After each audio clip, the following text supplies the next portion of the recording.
बिस्मिल्लाहिर्रहमानिर्रहीम। Hello welcome friends, एक दफ़ा फिर वेलकम करता हूँ अपने यूट्यूब चैनल पर। और आज की इस वीडियो में माइक्रोसॉफ्ट वर्ड के अंदर मैं आपको शेप्स की जो हमारी क्लास चल रही थी उसी के हवाले से आगे ऑप्शन डिस्कस करूँगा। लास्ट जो मैंने लेसन 20 के अंदर आपको बताया था उसमें एक शेप्स की मदद से हाउस बनाने का तरीका देखा था हमने, और वो यहाँ पर हमारे पास आ रहा है। ये लेसन 20 था जिसमें लास्ट टाइम मैंने आपसे आर्ट वर्क के हवाले से बात करी थी। इस क्लास के अंदर भी शेप्स के ही जो फॉर्मेट मेन्यू होते हैं उसमें कुछ ऑप्शन अहम आपके साथ डिस्कस करने जा रहा हूँ। तो आइए आज की इस क्लास का स्टार्ट करते हैं। माइक्रोसॉफ्ट वर्ड वर्जन 2019 और इंसर्ट मेन्यू में दिया हुआ शेप्स। कोई भी यहाँ से शेप्स, मैंने आपको पहली जो शेप्स का टॉपिक स्टार्ट हो रहा था हमारा लेसन 15 या 16 से, उसमें बताया था या आर्ट वर्क या ड्राइंग वगैरह क्रिएट करने के लिए या शेप से बहुत से ऐसे होते हैं यूनिवर्सिटी वगैरह के असाइनमेंट्स दिए जाते हैं, फॉर्म वगैरह बनाने के लिए दे दिया जाता है, कोई एप्लीकेशन स्टाइलिश या फ्रंट पेज टाइटल डिज़ाइन करने के लिए दे दिया जाता है पेज आपको। तो ये सब चीज़ें हम शेप्स की मदद से बनाते हैं। और जो ये टॉपिक अभी चल रहे हैं वो इसी हवाले से चल रहे हैं ताकि आपको वर्किंग आनी चाहिए शेप्स की मदद देते हुए कि क्या क्या चीज़ें आप आसानी से बना सकते हैं MS वर्ड के अंदर। तो आज जो है वो बेसिक्स चीज़ें, कोई भी डिज़ाइन आप क्रिएट कर रहे हैं, बेसिक शेप्स हो गए, इक्वेशन शेप्स हो गई, ये मैंने आपके साथ शेयर किया था। और आने वाली भी जो वीडियो होंगे इंशाल्लाह वो टॉपिक साथ साथ इसके कवर होते रहेंगे शेप्स के। तो आज जो मुझे बताना है वो आपको एक अहम ऑप्शन बताना है। जैसे हम यहाँ से कोई रेक्टेंगल ओवल सेलेक्ट कर लेते हैं। अब सेलेक्ट करने के बाद इसका तरीका मैंने आपको बताया है, ड्रॉप एंड ड्रैग होता है। अब जितना बड़ा आपको रेक्टेंगल बनाना है इस तरह से आप ड्रैग करते हैं। इसी तरह एक और शेप्स जब आप ड्रॉप कर लेंगे तो यहाँ देखें फॉर्मेट मेन्यू खुद ही ऑन हो जाता है इसका शेप्स का। इसी तरह 2 या 3 और मज़ीद शेप्स हमने इंसर्ट कर लिए। अब इसमें कलर, स्टाइल, शेप फिल और यहाँ से इसका टेक्सचर वगैरह दे दिया हमने कोई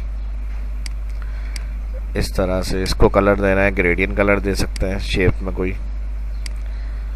और इसी तरह से 2 से 3 मैंने शेप्स अलग अलग इंसर्ट किए हुए हैं। तो पहली चीज़, जब हम इस तरह से शेप्स ड्रॉ कर लेते हैं, और हर शेप्स में मैंने बताया था ज़्यादातर कुछ शेप्स ऐसे होते हैं जिसको हम मॉडिफाई भी कर सकते हैं। ये येलो पॉइंट बना हुआ है, इसके ऊपर माउस लाकर हम उसको कम ज़्यादा कर सकते हैं, स्टैंड को बढ़ा सकते हैं। शेप्स की कॉपी लेनी होती है तो कंट्रोल क्लिक करते वक्त इस तरह से उसकी कॉपी भी ले सकते हैं। कंट्रोल C कंट्रोल V भी होता है। और डुप्लीकेट के लिए कंट्रोल D प्रेस करते हैं। कोई भी शेप्स आपको डुप्लीकेट कॉपी निकालनी इस तरह से कंट्रोल D की मदद से कर सकते हैं। अब ये बहुत सारे शेप्स हो गए, सिंगल ये हो गया, ये हो गया, ये हो गया, ये हो गया। तो इसमें पहली चीज़ तो मैं चाह रहा हूँ कि सबको एक साथ जब हम काम कर लेते हैं कंप्लीट शेप्स का तो उसको कंबाइन कर दें। तो इसके लिए इसको पहले लाजमी है सिलेक्ट करना। अब जब इस तरह से कंडीशन में शेप्स होंगे एक के बाद दूसरा तीसरा, तो इसको क्लिक करूँगा मैं, सिलेक्शन सही तरह से बनती नहीं है। तो इसके लिए इजी तरीका ये, होम मेन्यू में जाएं। होम मेन्यू में जाने के बाद यहाँ सिलेक्ट ऑप्शन होता है। सिलेक्ट ऑप्शन में आप जाएंगे, सिलेक्ट ऑल, जो टेक्स्ट लिखा हुआ होता है डॉक्यूमेंट में वो सारा सिलेक्ट करेगा। और सिलेक्ट ऑब्जेक्ट जो होता है, होल शेप्स डॉक्यूमेंट में जितने आपने ड्रॉ किए हुए होंगे सारे एक साथ सिलेक्ट। अब इसका तरीका क्या है सिलेक्ट करने का, सिलेक्ट ऑब्जेक्ट आपने क्लिक किया और क्लिक करने के बाद माउस पे देखें एक पॉइंटर बना हुआ आ रहा है। ये माउस जो मैं मूव कर रहा हूँ ये पॉइंटर बना हुआ आ रहा है। बाहर से क्लिक करते हुए जितने शेप्स ड्रॉ किए हुए हैं और जो एक साथ सिलेक्ट करने हैं उसकी सिलेक्शन बना ले इस तरह से लेफ़्ट क्लिक से। यानी उस शेप्स को ड्रॉप एंड ड्रैग करते हुए माउस को लेकर आने, शेप्स के ऊपर से सारे शेप्स एक साथ देखें सिलेक्ट हो जाते हैं इस तरह से। और ये क्या कर रहा हूँ मैंने क्या बताया आपको, कंबाइन करना है इन सबको मुझे, यानी एक साथ मैं चाह रहा हूँ ज्वाइंट हो जाए। जैसे हम ग्राफिक्स वगैरह के अंदर हम कंट्रोल G की कमांड प्रेस करते हैं उस तरह से। तो यहाँ देखिएगा ड्राइंग टूल मेन्यू फॉर्मेट का जो मैंने बताया, जब एक साथ सेलेक्ट कर लेंगे उसके बाद नेक्स्ट स्टेप ये है कि फॉर्मेट मेन्यू में जाइएगा। फॉर्मेट मेन्यू में जाने के बाद यहाँ पे आपको लास्ट में दिया हुआ होगा ग्रुप ऑब्जेक्ट्स, इसमें जाएं और ग्रुप पे क्लिक। जैसे ही देखें ग्रुप पे क्लिक किया तो सारे जो जॉइंट्स हमें पॉइंट्स बने हुए नज़र आ रहे थे वो सब एक कंप्लीट उसमें शेप्स में कन्वर्ट हो गए और ज्वाइंट होकर हमारे पास एक ग्रुप की शक्ल के अंदर आ गए। और यही चीज़ अब जैसा हम बनाने के बाद इसको दोबारा से कोई कस्टम करना चाह रहे हैं, कुछ चेंजेस वगैरह करना चाह रहे हैं अभी, क्योंकि ज़ाहिर है जो भी काम कर रहे हैं वो पूरे कंप्लीट ग्रुप में हो रहा है। तो इसको राइट क्लिक करेंगे। राइट क्लिक करने के बाद यहीं पे आप देखेंगे जहाँ से ग्रुप किया था इसी जगह से आप अनग्रुप भी कर सकते हैं। तो वापस उसी तरह से ज्वाइन आ गया, बाहर क्लिक करें। अब दूसरा मसला ये आता है कि एक हमने क्लिक करा इसको, उसके बाद तीसरा ये पॉइंट आ रहा है, ये आ रहा है। अब बाज़ दफ़ा ऐसा होता है जब शेप्स हमने बनाए हुए होते हैं, हम सबको मूव नहीं करना चाह रहे, हम चाह रहे हैं सिर्फ एक कोई शेप्स में सेलेक्ट करें, उसको मॉडिफाई करें, यानी चेंजेस वगैरह कर लें उसके अंदर, स्टाइल, डिज़ाइन या फिल वगैरह जो भी उस पर काम करना है। तो उसमें सिलेक्शन करते वक्त अक्सर मसला आता है। जैसे इसमें बैक पे हमारे पास स्टार है, ये वाला स्टार जो है मुझे 1 2 3 4 5 वाला स्टार सेलेक्ट करना है, तो क्या करूँ इसके लिए मुझे फ्रंट वाले हटाने पड़ेंगे सारे, फिर उसको सेलेक्ट करके ऊपर लाना पड़ेगा दिखाने के लिए। तो इसका एक और बेहतरीन तरीका ये है, होम मेन्यू में ही जाए। जब इस तरह से बहुत सारे शेप्स आपने ड्रॉ किए हुए होंगे तो सिलेक्ट में जाइएगा, यहाँ एक पेन दिया हुआ होता है, सिलेक्शन पेन। इस ऑप्शन को क्लिक करेंगे तो राइट साइड पे एक पैनल एक्टिवेट होता है सिलेक्शन के नाम से, और इसमें दिया हुआ है show all and hide all, और इसमें तमाम जितने शेप्स होते हैं उसके नाम लिखे हुए और उनके साथ एक आई का निशान बना हुआ आ रहा होता है। सबसे बेहतरीन चीज़, अच्छी बात इसकी ये है कि आपको जिस शेप्स को कस्टम करना है यहाँ से हाइड ऑल करें, और जिस शेप को कस्टम करना है उसको ऑन करें यहाँ से, और उसको चेंज वगैरह करें, मॉडिफाई करें उसको, और दोबारा से शो ऑल कर दें। जैसे फोटोशॉप के अंदर लेयर पैनल होता है, इसी तरह वर्ड के अंदर हमारे पास सिलेक्शन जो पैनल है वो ये काम शो एंड हाइड करने का काम कर रहा है। और इसमें एक तरह से ये समझ लें जितने शेप्स हम ड्रॉ करते हैं उसकी लेयर्स की शक्ल में नाम के साथ लिखे हुए ऑप्शन हमें दे रहा होता है ये। और जब हम अक्सर क्लिक करते हुए काम करते हुए सिलेक्शन कर रहे होते हैं उसमें प्रॉब्लम आती है, तो ये चीज़ बेहतरीन है ऑप्शन इसका कि पैनल ऑन कर लें, और ये सिलेक्ट में दिया हुआ होम में सिलेक्शन पेन कहलाती है। यहाँ से आप ऑन ऑफ करके जिसको क्लिक करेंगे सिलेक्ट हो जाएगा, और उसके अंदर जो काम कर रहे हैं, जो चेंजेस वगैरह कर रहे हैं वो काम कर लें, और फिर उसको हाइड करके अगर कर रहे हैं तो शो करवा दें, फिर शो ऑल दोबारा से आ जाएंगे।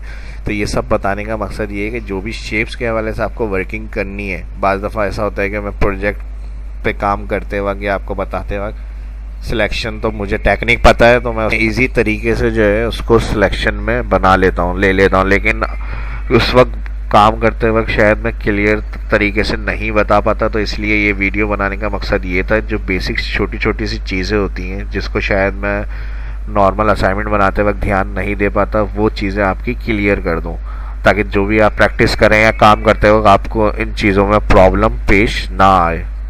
तो शेप्स का यूज़ लेते वक्त ये ऑप्शन जो पैनल होता है बहुत अहम काम कर रहा होता है, तो इसको लाजमी ऑन कर लिया करें जब बहुत ज़्यादा एक साथ शेप्स के ऊपर काम कर रहे होते हैं। और इसका तरीका मैंने आपको बता दिया, ऑन ऑफ करके रखना है। तो यहाँ एक एक सिंगल जो आई का निशान है इस तरह से आप ऑन ऑफ कर सकते हैं, और नाम उनके साथ लिखे हुए होते हैं। जब आप 5 स्टार पॉइंट, आपको पता है स्टार कौन सा है, तो इस तरह से उसी को आप ऑन ऑफ करें यहाँ से आई के निशान पे क्लिक करके। ये चीज़ पर पता कैसे चलती है, जब हम शेप्स ड्रॉ करते हैं तो कोई भी शेप्स पे माउस ले आए उस पर लिखा हुआ होता है रेक्टेंगल, इसी तरह इसके ऊपर आएंगे हार्ट, तो ये चीज़ आपको यहाँ मदद कर रही होती है सिलेक्शन पेन के अंदर। तो शेप जब ड्रॉ करें तो उसको नाम देख लें, नाम देखने के बाद जब उसको सिलेक्ट करना है, ऑन ऑफ या हाइट शो करना है, तो सिलेक्शन पेन में आपको नाम पता होना चाहिए, यहाँ से आप इजीली उसको कंट्रोल कर सकते हैं कमांड को। बाकी ग्रुप बता दिया मैंने, अनग्रुप बता दिया, कंट्रोल डी उसकी डुप्लीकेट, बाकी एक साथ सिलेक्ट करना है, रोटेट करना है। जो पॉइंट बने हुए आ रहे हैं इसी की मदद से आप इसको बढ़ा सकते हैं, कम कर सकते हैं, इस तरह से कोई एक शेप बड़ा करना है, कम करना है यहाँ से। इसी तरह फॉर्मेट मेन्यू में यहाँ साइज़ ऑप्शन होता है, यहाँ से भी इसकी विद हाइट जो सिलेक्शन बनाई हुई है आपने देखे, जो सिलेक्शन बनाई हुई है इसकी विद और हाइट आप वैल्यू से भी इंटर करके बड़ा कर सकते हैं इसको। और कलर वगैरह मैंने बताया हुआ है, शेप फिल अपने बनाने हैं, ग्रेडियंट टेक्सचर जो भी देना है आप इधर से आप बना सकते हैं। रेड कलर लेंगे तो रेड के अंदर उसका ग्रेडियंट बनकर आएगा यहाँ पे। अब देखें ग्रेडियंट में जाएं, यहाँ पे जो ग्रेडियंट लाइट आ रहा है, रेड आ रहा है, इस तरह से। अब ये पीछे बैक पर है, मैं चाह रहा हूँ इन सबकी फ्रंट पर आ जाए, तो यहाँ से ये ऑप्शंस दिए हुए होते हैं, send to back, back to front, bring to front, तो सबसे ऊपर फ्रंट के ऊपर आ जाएगा। बाकी लिखने के लिए कोई नाम वगैरह अगर आपको लिखना है, राइट क्लिक करेंगे, ऐड टेक्स्ट, किसी भी शेप को जो आपने क्लिक किया हुआ है वो आप नाम लिख,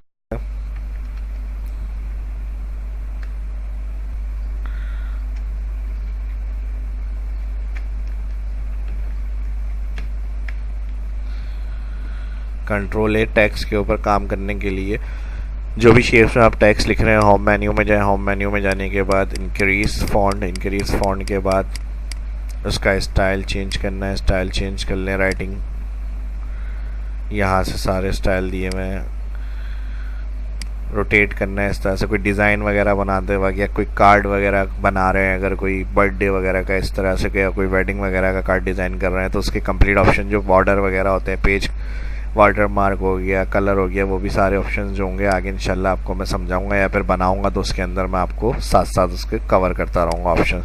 तो फ़िलहाल इसमें बेसिक शेप्स के अंदर जो प्रॉब्लम्स आती हैं, इस वीडियो का बनाने का मकसद था वो चीज़ें मैं आपकी क्लियर कर लूँ। और कलर इसका वही जो फॉन्ट सेक्शन से आप राइटिंग स्टाइल कंट्रोल वगैरह करेंगे वो सब यहीं से ही होगा इस तरह से।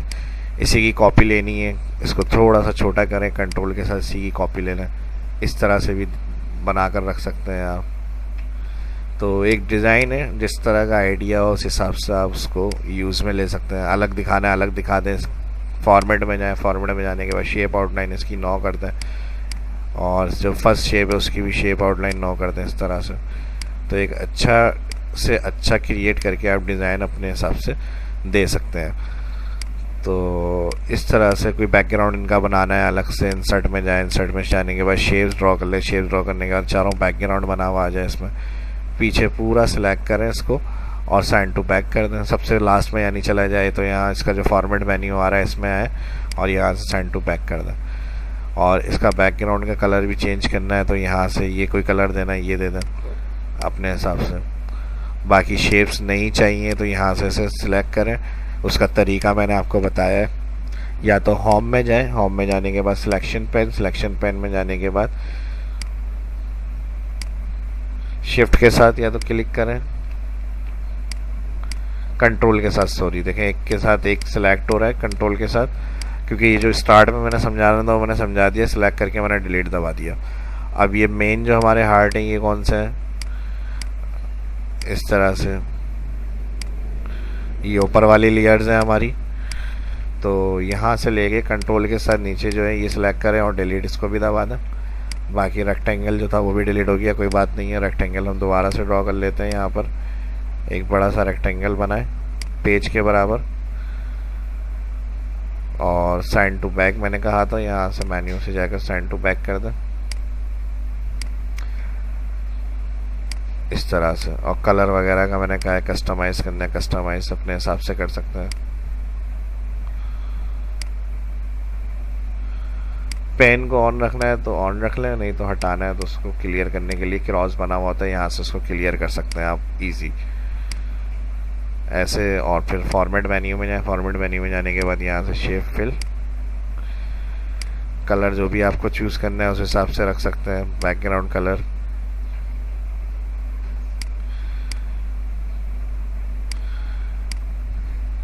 इसी तरह कलर करेक्शन आप अपनी मर्ज़ी से दे सकते हैं। स्टाइल तरीके डिज़ाइन मैंने बताए हुए, शेप को शेप्स की मदद लेते हुए इस तरह के सिंगल कोई कलर सेलेक्ट करने हैं, पिक्चर्स डालनी, ग्रेडियंट देने हैं वो कलर होगा, टेक्सचर डालने हैं, टेक्सचर वगैरह दे सकते हैं। इस तरह से कोई भी आप शेप्स को जितना अच्छा करके आप रिप्रेजेंट कर सकते हैं उस हिसाब से। आपकी थीम्स अच्छी होनी चाहिए, कलर्स की सिलेक्शन अच्छी होनी चाहिए, तो वही चीज़ आपकी उतनी ही अच्छी लग रही होती है सामने। तो फिलहाल ये कलर रख लेते हैं, कंट्रोल के साथ दोनों को सिलेक्ट कर रहा हूँ। शेप इफेक्ट्स ऑप्शन दिए मैं, शेप इफेक्ट्स ऑप्शन में जाएंगे, ग्लो इफेक्ट्स है, ग्लो इफेक्ट्स में ये वाले इफेक्ट्स और जितना यानी क्रिएशन ये बताने का सब चीज़ें मकसद ये कर सकते हैं, उस हिसाब से आप उसमें अपना काम करें आगे से आगे। ग्रुप्स वगैरह कर लिए, कंप्लीट करना है। अभी जगह पीछे बैकग्राउंड दे दिया मैंने, अभी और मज़ीद कोई टैक्स लिखना है, शेप्स ड्रॉ करके यहाँ से सिंपल ले लें, यहाँ ये शेप्स दिया हुआ है ये ड्रॉ कर लें यहाँ, और उसमें आप जो बेहतर समझ रहे हैं इसके साथ हम ये चीज़ दे सकते हैं उसको अच्छा लगने के लिए, वो चीज़ आप उसके अंदर ड्रॉ करके काम करें तो वही अच्छी लगेगी चीज़ आपकी। इसी तरह और मज़ीद मैंने कहा रेक्टेंगल वगैरह ड्रॉ कर लें, सिंपल कोई टेक्स्ट अलग से लिखना चाह रहे हैं यहाँ पे दे सकते हैं। Add text, right click, draw किया पहले पर राइट क्लिक करके ऐड टेक्स्ट, कोई भी टेक्स्ट आप यहाँ लिख सकते हैं। राइट क्लिक मैंने बताया ऐड टेक्स्ट,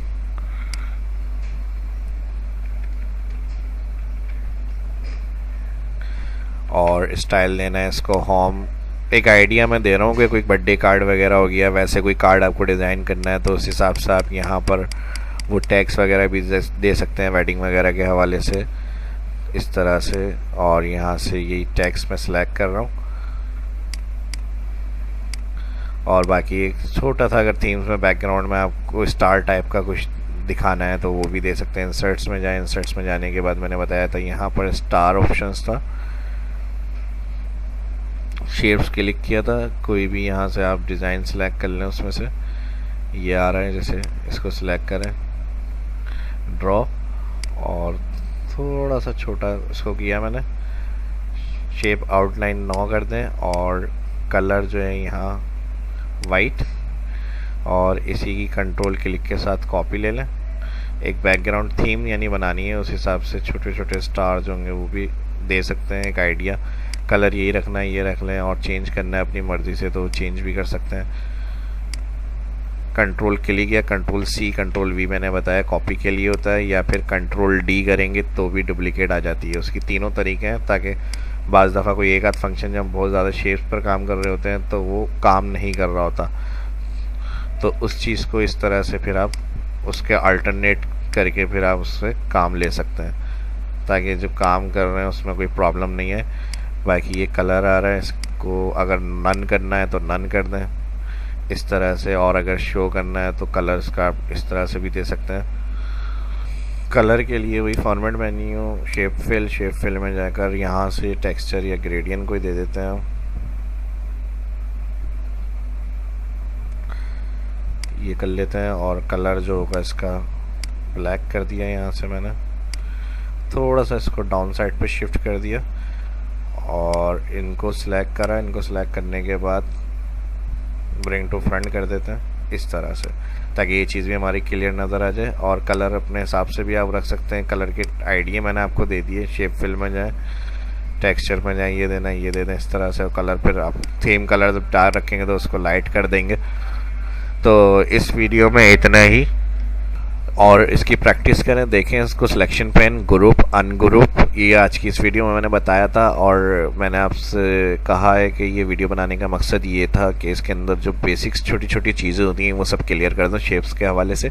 जो प्रोजेक्ट पर काम करते वक्त बात नहीं बताई या क्लियर की जाती है वो इन वीडियो में मैंने आपको बताया। ग्रुप अनग्रुप का ऑप्शन, सिलेक्शन पेन, और उसके बाद मॉडिफाई वगैरह करना, रीसाइज वगैरह करना, वो आप सब काम करते वक्त कैसे कंट्रोल कर सकते हैं ये मैंने बताया। और फिर एंड के अंदर एक छोटी सी ड्राइंग या क्रिएशन मैंने आपको करके दिखाई है। और बेसिक एक बात सबसे अहम ये है कि जब कोई कलर करेक्शन आप रखें, कलर थीम सेलेक्ट कर रहे हैं तो उसमें डार्क के साथ लाइट रखा करें कलर, ताकि चीज़ आप टेक्स्ट जैसे आप लाइट रख रहे हैं तो बैकग्राउंड को डार्क कर दें। इससे एट्रैक्शंस आती है आपके काम के अंदर, जो भी आप क्रिएशन कर रहे हैं, क्रिएटिविटी बना रहे हैं ग्राफिक्स में, आगे भी अगर हम काम करेंगे तो उसका मैचअप इसी तरह होता है कि आप टेक्स्ट को लाइट कर दें और फिर जो चीज़ उसके साथ अटैच कर रहे हैं उसको डार्क कर दें, तो इससे आपके काम में खूबसूरती आ जाती है। ये भी एक टेक्निक और ट्रिक्स है, और इसको आगे भी इंशाल्लाह आपके साथ शेयर करता रहूँगा मैं। अगर वीडियो अच्छी लगी तो लाइक ज़रूर बनता है, और कमेंट करके बताया करें जो सीखना चाहते हैं, उस हिसाब से उनके साथ इसको शेयर करें वीडियो को, ताकि जो भी आने वाली वीडियो होगी सब्सक्राइब कर लें चैनल को, उसकी इन्फॉर्मेशन आपको मिलती रहे। और शेयर करने का मैं कह रहा था, जो सीखना चाहते हैं उनके साथ भी शेयर करें ताकि उनकी भी हेल्प हो सके। और अपना ख्याल रखिएगा, दुआओं में याद रखिएगा। मिलते हैं नेक्स्ट वीडियो में। फिर कह रहा हूँ अगर वीडियो अच्छी लगी तो लाइक ज़रूर बनता है, और इंशाल्लाह मिलते हैं नेक्स्ट वीडियो में। अपना ख्याल रखिएगा। अल्लाह हाफिज़।